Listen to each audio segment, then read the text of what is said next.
On my show today, we're going to analyze the developments, what has happened after that very dramatic speech by President Ruto, ordering the police to deal with those who cause chaos. Of course, he was referring to protesters in general. Piga au risasi kwa miguu. Now, the consequences of that statement, the repercussions, I believe we can all see very clearly. But I want us to analyze them, because in my opinion, they're going to cause some very serious political upheavals in our country in the days and weeks to come. A very warm welcome to my show. This is Karaoke Kumekucha. We're all Kikuyus, ama? Yeah, I'm sure you know what I mean. Karibuni sana. Ni welcome. Right. Now, historically, even in Kenya, presidents are very well-informed people. They have many advisors. They have government departments. There are so many people at the beck and call of the head of state. And therefore, being underinformed or misinformed is out of question. And so here's the mystery. Yeah, and this was brought out very clearly by Senator Edwin Sifuna on the floor of the Senate. The very first victim in 2024, Rex Masai. Do you remember him? Well, do you remember what the autopsy said, the postmortem? Do you remember? It said that he passed on from excessive loss of blood from an injury caused by a risasi.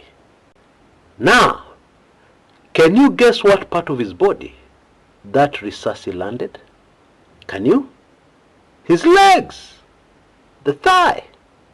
I believe we highlighted this in my previous video, but here is a case study. And to make matters even clearer, it was the very first victim of Gen Z maandamanos.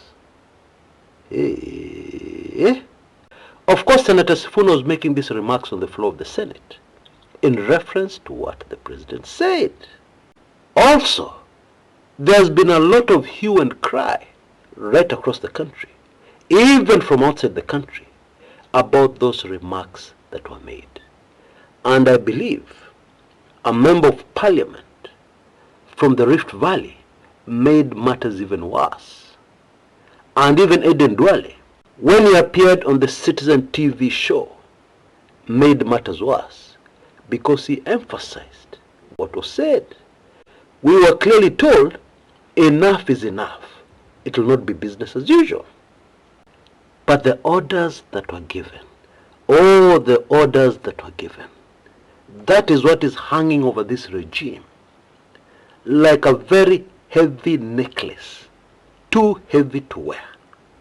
And it is very difficult for them to get away from that one. Because in a way, it confirms what happened earlier, what has been happening, over the brutal response of the police. Indeed, it seems to confirm that the orders came directly from the very top of the Kenya Kwanza regime. And that one, politically, is extremely damaging. Now, I know many Kenyans can't see this. They always go back to state machinery. They always go back to, there's no way, the state machinery, blah, blah, blah, etc., etc. But in politics, even in a dictatorship, you do not want a situation where the country becomes ungovernable. Trust me, that will not help you. Even if you're in the opposition, that will not help you. It will not help me. It will not help anybody. Okay? Now, let me just go deeper here and give you a simple illustration so that we are all on the same page. And we understand the very serious situation we are in as a country, especially concerning governance. And I'm not even talking about governance that obeys the Constitution.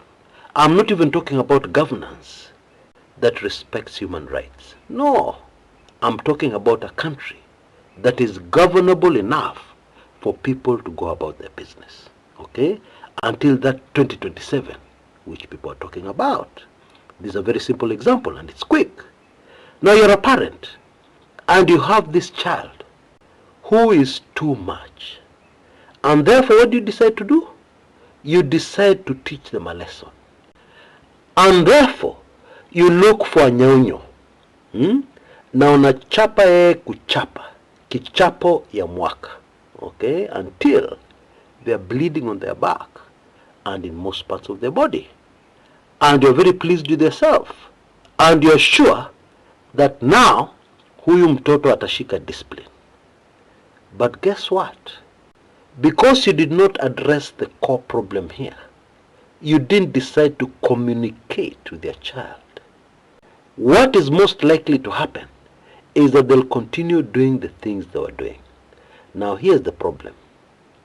What are you going to do next? Because you've already done the worst. What are you going to do next to control that errant child? Actually, nothing. You're now helpless. There is nothing more you can do. Because of what you did, of course you've blocked all avenue of communication. You have made it very difficult, almost impossible, to be able to sit down with them and have a chat with them. Yeah, remind them that you love them. They're your son, your daughter. You have already made that virtually impossible. And you have already dished out an extreme punishment. What else can you do? Utanyonga mtoto ama utafanya nini? What else can you do next to control them? And this is precisely where we are as far as governance is concerned of the country called Kenya. What has been done to the Gen Zs?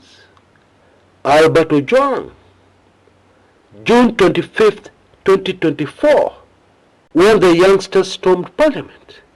I believe most of us know what happened to most of those young people who entered Parliament and were cited in videos. Yeah, and it was possible for people to identify them. I'm sure you know what happened to them.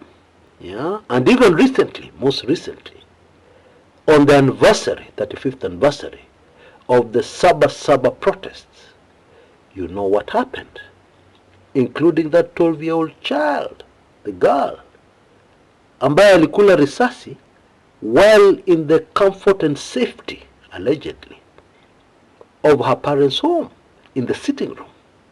Yeah? Boniface Karaoke, the hawker was selling masks. By the way, he was laid to rest. Yeah, and the press were there. Even the international press. That is the kind of attention Kenya is attracting. Anyway, and that's not all. Kenyans have been taxed to their knees. The cost of living has skyrocketed. Things are difficult. Foreign companies have left Kenya in a hurry since the year 2023, which of course means jobs have left the country. Factories have closed. Companies have closed. Many investors have relocated to other countries, including neighboring Tanzania. They have really benefited from this regime, yeah, if you ask me. All those things have happened, bad things. And now I come back to my question. What can you do that is worse than that to bring people back to order? Nothing. That is our problem. That errant child, you have used the nyaunyo, you have drawn blood. In fact, the cuts are very deep. What are you going to do next? Nothing. Utakuwa tu ukimwangalia. Anapita hapo, unamwangalia tu. There is nothing you can do. Let me tell you a funny story. Okay? Now my kid bro, the one who follows me, when he was young, these days is a very nice guy, but when he was young, he was very rebellious.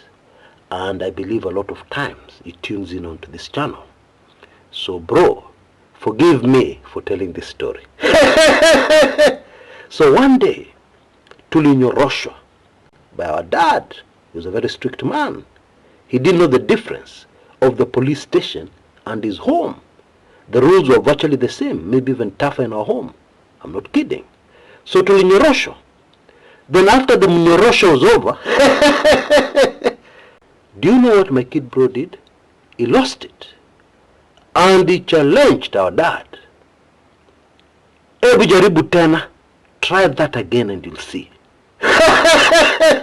He actually told my dad that. And as my dad approached him, to jaribu that thing again, he took off. But only a few meters away, well out of his reach. And then he repeated again.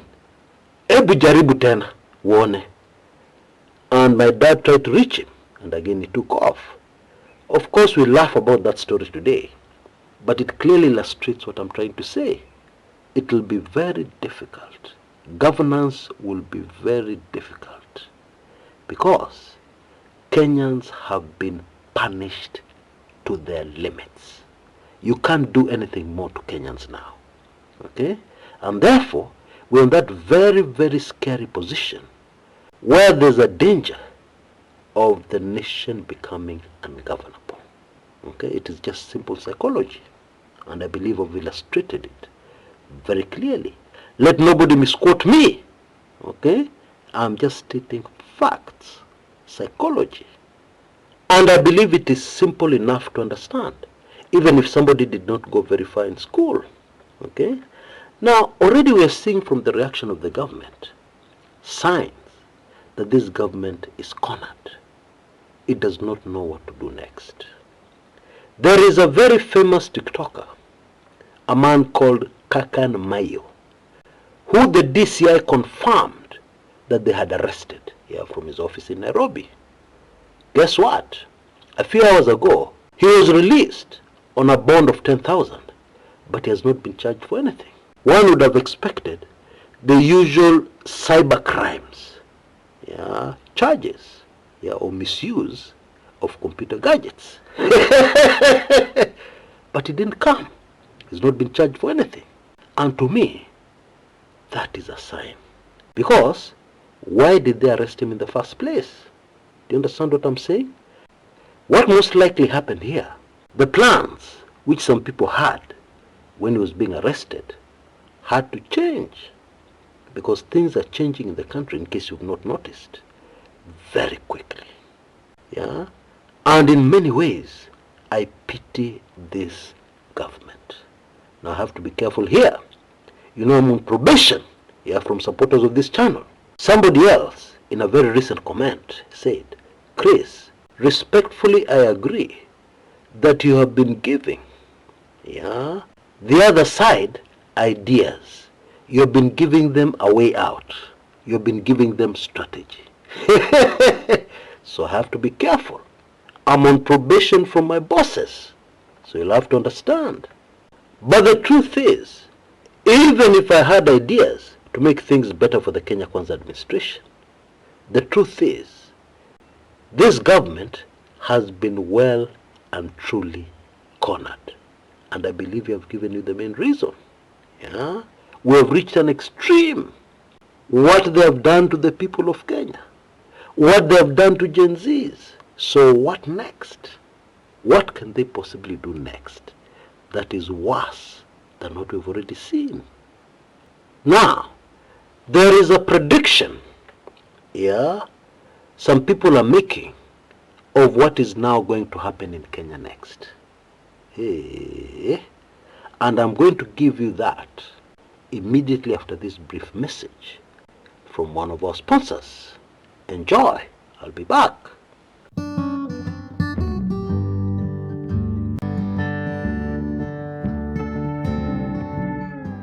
Did you know that your dream by the sea can actually start today? Especially because everybody knows the best time to invest is when times are hard. You really need to take a look at this beachside property at the Malaika Beach area in Malindi, which is going for a considerable discount. Only 25 million an acre, when an acre in this area goes for 30 million plus. You can see how beautiful it is. And it's close to renowned beach hotels. walking distance, in the neighborhood.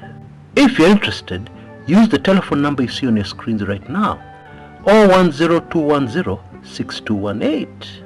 Let your dream by the sea start now. The prediction. What next for Kenya?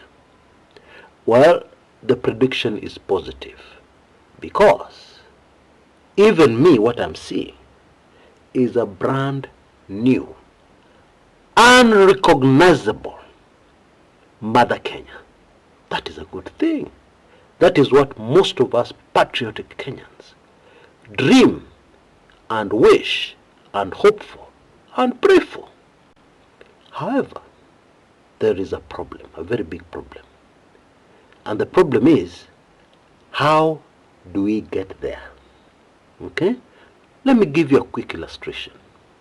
You have an island, it is your dream island, and you can clearly see it across the water on this lake, and you're very eager to get there.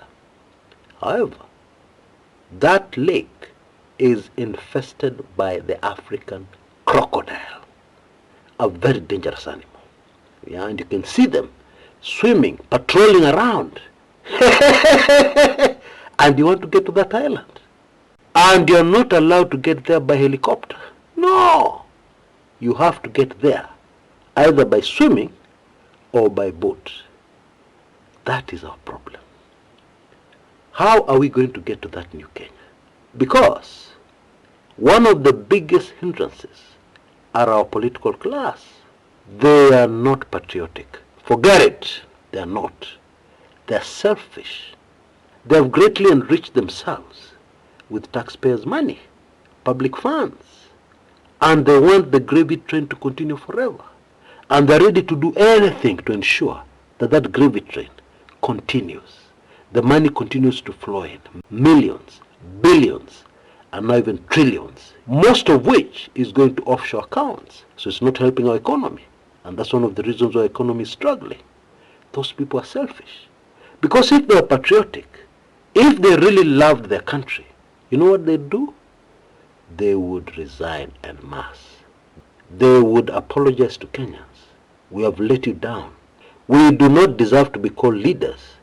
And therefore, we ask for your forgiveness and we resign so that you can get proper leaders into office. And I'm talking about MCAs.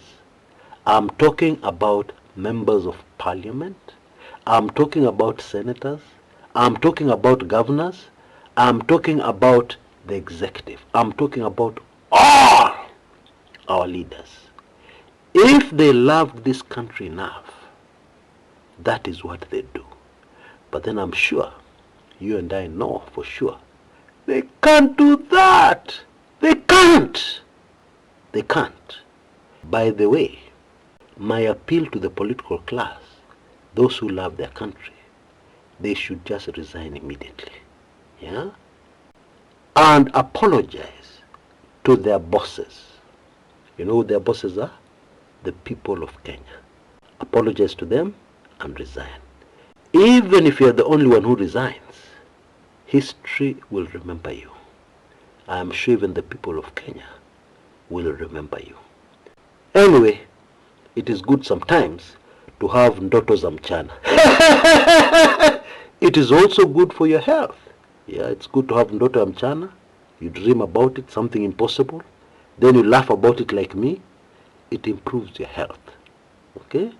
So that is the problem we have. Getting to that place, that new Kenya, that is the problem. Because all indications are that what is going to happen in the country called Kenya is that the swamp is going to be drained completely. Yeah, and it makes sense, because you can't have a new Kenya with some of the rot carried over. No, it has to be a brand new, sparkling, imetoka factory Kenya. Yeah, which means a total reset. That is what most people are seeing. And in many ways it is scary, because the spiritual are telling us that the country called Kenya is special in the eyes of the Most High. and the Most High is preparing it for the last great revival. Now, I would imagine that that preparation is going to be thorough, because the Most High is thorough. All details are taken into consideration, even the ones we don't see. Okay? And so, what the spiritual people are saying would seem to confirm, at least in my opinion, would seem to confirm the draining of the swamp theory. Don't you agree? What? I'm sure many of us, especially older Kenyans, know what that involves, or what that may involve. Hey! Anyway, very quickly before I go, just a quick reminder. My bosses ordered me, as I explained in the previous video, to remind you of the Kumekucha tradition of gifting yours truly. Yeah, you can see details on your screens right now. It is completely voluntary. I was hesitant, and I explained to them, because we recently had the celebration of 20 great years of Kumekucha. But they've said, no, a tradition is a tradition. And therefore imagine, especially those who did not participate in the big celebrations of 20 great years of the Kumekucha brand, yeah, may have an opportunity now to participate in our traditional July giftings. All the details are on your screen. The birthmarks of a brand new nation. I know we have some people on this channel who are intercessors. They pray for the nation. And even those of us who pray, please remember in your prayers today the nation called Kenya. Until next time, this is Chris Kumekucha.